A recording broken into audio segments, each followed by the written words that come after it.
राणा देशमुख, माझे भाऊ सोमनाथ सूर्यवंशी आणि विजयबाबा वाकोडे यांना सर्वप्रथम मी भावपूर्ण श्रद्धांजली अर्पण करतोय. 9 तारखेला संतोषांना देशमुख यांचं अपहरण करून त्यांचं क्रूरतेने हत्या केली जाते. त्यांच्या निरागस 2 लेकरांचा विचार न करता त्यांनी काय विचार करून यांचा अमानुषपणे हत्या केली. त्यांनी थोडं तरी विचार करायला पाहिजे होतं की हे 2 निरागस लेकरं आहेत, त्यांच्यावरती कुठला दुःखाचा डोंगर पसर हे त्या लोकांनी विचार करायला पाहिजे होतं. त्यांनी कसलाही विचार न करता संतोषांना देशमुख यांचं क्रूरतेने हत्या केली, अमानवीय पद्धतीने त्यांची हत्या केली आणि त्यांच्यामध्ये कसल्याही प्रकारची माणुसकी नाही. त्यामुळे त्यांना समाजात जगण्याचा काही अधिकार नाही आणि शासनाने त्यांना लवकरात लवकर शिक्षा दिली पाहिजे, ही एक माझी सरकारशी मागणी आहे. 9 तारखेला संतोषांना यांची हत्या झाली. 10 तारखेला डॉक्टर बाबासाहेब आंबेडकर यांच्या संविधानाची जी प्रतिकृती आहे परभणीमध्ये, त्या संविधानाची विटंबना करण्यात आली आणि 11 तारखेला संविधानाच्या रक्षणासाठी, त्याचा निषेध करण्यासाठी सर्व आंबेडकरी जनता, सर्व पक्षातील लोक, सर्व जाती जमातीतील लोक रस्त्यावरती आले. त्यात माझा सोमनाथ सूर्यवंशी हा माझा भाऊ आपल्या जातीचा विचार न करता, तो एक वडार समाजाचा आहे, मागासवर्गीय समाजाचा आहे म्हणून विचार न करता तो रस्त्यावरती उतरला, आंदोलनामध्ये सहभागी झाला. तो डॉक्टर बाबासाहेब आंबेडकरांना वाचलेला होता, छत्रपती शिवाजी महाराजांना वाचलेला होता, जिजामातेंना वाचलेला होता, माता रमाईला वाचलेला होता, शाहू महाराज सर्वांना वाचलेला होता. म्हणून तो आपल्या जातीचा विचार न करता डॉक्टर बाबासाहेब आंबेडकर यांच्या संविधानाचं रक्षण करण्यासाठी, त्याचा निषेध करण्यासाठी तो रस्त्यावरती उतरला आणि पोलिसांनी कॉम्बिंग ऑपरेशन तिथं राबवली आणि जे लोक हिंसा करून गेले त्यांना न पकडता जे निरपराध लोक होते त्यांना पकडण्यात आलं आणि दिसल त्याला उचलण्यात आलं आणि पोलीस स्टेशन मध्ये त्यांना अटक करण्यात आली आणि कुठल्याही प्रकारचा मागचा पुढचा विचार न करता त्यांच्यावरती अमानुषपणाने मारहाण करण्यात आली. माझे छोटे छोटे निरागस भाऊ बहीण, त्यांनी माता भगिनी यांनाही भयानक पोलिसांनी मारले. एकेका लेडीजला 10 लोक मारत होते, पुरुष लोक मारत होते. एवढे भयानक शिक्षा त्यांना दिली गेलेली आहे आणि माझ्या भावाची पण टॉर्चर करून 3 दिवस त्याला मारहाण करण्यात आली आणि अटक झाल्यानंतर पोलिसांनी कसलीही माहिती आमच्या घरच्यांना दिली नाही, माझ्या कुटुंबाला दिली नाही, माझ्या वडार समाजाचे लोक हे परभणीत होते त्यांनाही माहिती दिली नाहीत.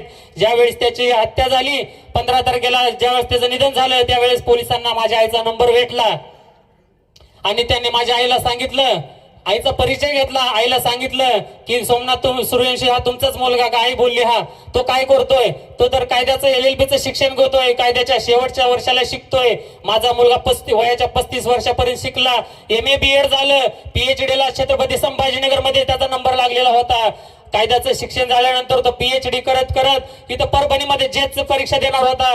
ह्याचं स्वप्न ह्या पोलीस प्रशासनानं मोडलेलं आहे आणि त्याचं अमानुषपणाने खून करण्यात आलेला आहे. तरी सरकारकडे सर्व पुरावे असताना सरकार कुठल्याही प्रकारचं ऍक्शन घेत नाही. आम्ही एक वडार समाजाचे आहे, मागासवर्गीय समाज आहे म्हणून सरकार त्यांच्याकडे लक्ष दिले जात नाही. माझ्या पाठीशी आज भीमसैनिक आहेत, आंबेडकरवादी लोक आहेत, मराठा समाजाचे लोक आहेत आणि सर्वांनी कुठल्याही जातीपातीचा विचार न करता आम्हाला न्यायासाठी एवढं धडपड करत आहेत, महिनाभरासाठी मोर्चे काढत आहेत. त्यांनी न्यायासाठी शेवटपर्यंत साथ दिली पाहिजे आमची त्यांना कळकळीची विनंती आहे. ज्यावेळेस आम्ही आईला कळालं की सोमनाथचा मृत्यू झाले, आईने आम्हाला कळू दिलं नाही, काळजावर दगड ठेवून ती परभणीपर्यंत आली. आम्हाला हे माहीत झालेलं होतं साहेब, आम्हाला आईला समजलं, त्याच्या 1 तासानंतर मला समजलं. मी आईला सांगितलं नाही, आई मला सांगितली नाही. आई काळजावर दगड ठेवून परभणी गाठला. आम्ही परभणीत आल्यानंतर पोलिसांकडे आम्हाला घेऊन जातात आणि पोलीस तिथं ऑफर देतो, काय 50 लाख रुपये देतो, तुम्हाला दोन्ही भावांना आम्ही नोकरी देतो. अरे आम्ही भिकारी नाही, आम्ही कष्ट करून शिकलोय, शिक्षण घेतोय. माझा भाऊ वयाच्या 35 वर्षापर्यंत शिकला, कायद्याचे शिक्षण घेतला. असं लाचार जग होत नाही आम्ही कोणाच्यासाठी. माझ्यासाठी 50 लाख खूप होते. 50 लाख कमवायला माझं आयुष्य गेलं असतं. ते 50 लाख माननीय मुख्यमंत्री साहेबांनी 10 लाख 2 वेळेस मदत पाठवली, आम्ही ते नाकारलं. याचं कारण होती माझी मायमाऊलीचं ते काळीज या पोलिसांनी घेतलेला आहे काढून, त्याच्या पोटचा गोळा या पोलिसांनी काढून घेतलेला आहे. म्हणून माझी माय माऊली त्या 50 लाखाला लात मारली, 10 लाखाला नको म्हणले. मुख्यमंत्री साहेबांचे आभार मानले. साहेब, जोपर्यंत मला न्याय भेटत नाही तोपर्यंत मी तुमची आर्थिक मदत स्वीकारत नाही असे माझी माय माऊली म्हणले. आम्हाला मॅनेज करण्याचा पूर्ण प्रयत्न झाला. माझ्या गावापर्यंत 2-2 कोटीची ऑफर आली, फोन येत होते, तुम्ही गुन्हा फिर्याद मागे घ्या. फिर्याद 18 तारखेला केलं, दिलं साहेब, अजून सरकार ऍक्शन घेत नाही. आमच्याकडे पुरावे आहेत, साक्षीदार आहेत, परभणीची जनता आहे, मेडिकल रिपोर्ट्स आहेत. आणि मेडिकल रिपोर्ट्स काय साधे सुधन आहेत. छत्रपती संभाजीनगर मधील जो घाटी हॉस्पिटल आहे तिथले फॉरेन्सिक लॅब मधले रिपोर्ट आहेत. ज्या दिवशी फॉरेन्सिक लॅब मध्ये रिझल्ट आला की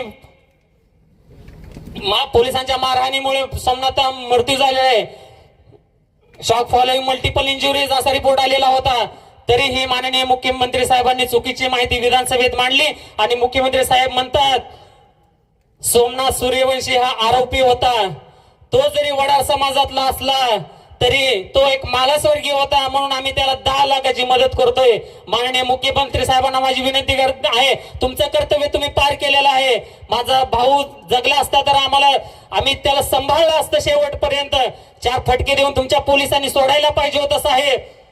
असा अमानुषपणे त्याला मारताय, नंतर आईला कळवताय की तुमचा मुलगा प्रकरण दाबण्यासाठी तुम्ही रिझन देताय की तुमचा मुलगा हृदयविकाराच्या झटक्याने मेलाय.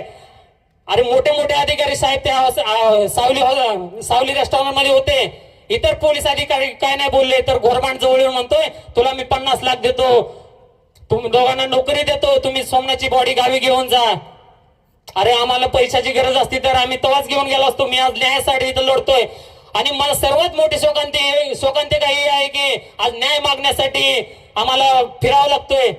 माझं लातूर गाव सोडून, पुणे सोडून मला इथं छत्रपती संभाजीनगर मध्ये यावं लागतंय. ज्या ठिकाणी माझा भाऊ पुढे जाऊन इथं प्रॅक्टिस करायची त्याचं स्वप्न होतं, जज व्हायचं तिथं स्वप्न होतं, त्याचं स्वप्न या पोलिसांनी मोडून काढलेलं आहे. सर्व पोलीस चांगले नाहीत आणि सर्व पोलीस वाईटही नाहीत. म्हणून मी सरकारला एकच विनंती करतोय की साहेब, जे काही गुन्हेगारी पोलीस असतील ज्यांनी माझ्या भावाचा खून केलाय त्या पोलिसांना आपण लवकरात लवकर अटक करावी, त्यांच्यावरती फिर्याद FIR नोंद करावी, त्यांना लवकरात लवकर शिक्षा द्यावी.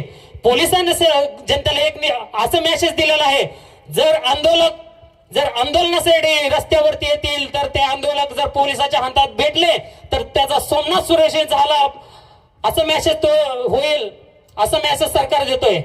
आज गरीब माझा मागासवर्गीय माझा भाऊ कष्ट करून 35 वर्षापर्यंत शिकला, वेगवेगळ्या MNC कंपनीमध्ये काम केला, बँकेमध्ये काम केला, ट्रॅक्टरवरती काम केला, दगड फोडला, अनेक काम करून तो 35 वर्षापर्यंत शिकला. माझी जर गुन्हेगारी बॅकग्राऊंड असते ना साहेब तर आम्ही तेव्हाच इथून गेलो असतो. माझ्या भावावर मला 100% विश्वास आहे की तो असं काय करत नाही, म्हणून आम्ही आज परभणीमध्ये पडलोय. न्याय मागतोय तरी तुम्ही न्याय देत नाही आम्हाला. आणि सरकारनं अजून एक मेसेज दिलेला आहे की मागासवर्गीय लोकांना जे ट्रीटमेंट भेटतात ते VIP लोकांना कधी भेटत नाहीत, आणि VIP ना जे एकदम लक्झरियस ट्रीटमेंट असतात पोलीस स्टेशन मध्ये ते गरीब गोरगरीब भेटणार नाहीत. आज सर्वजण एक झालेले आहेत, आपली जात पात वेगळी ठेवलेली आहेत, राजकारण वेगळे ठेवलेलं आहे. एका न्यायासाठी आपण लढत आहात सर्वजण, अशीच लढाई पुढे चालू ठेवा.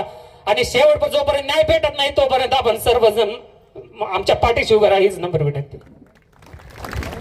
धन्यवाद भैया. ही हाक आहे सोमनाथ भैया सूर्यवंशीच्या भावाची. आणि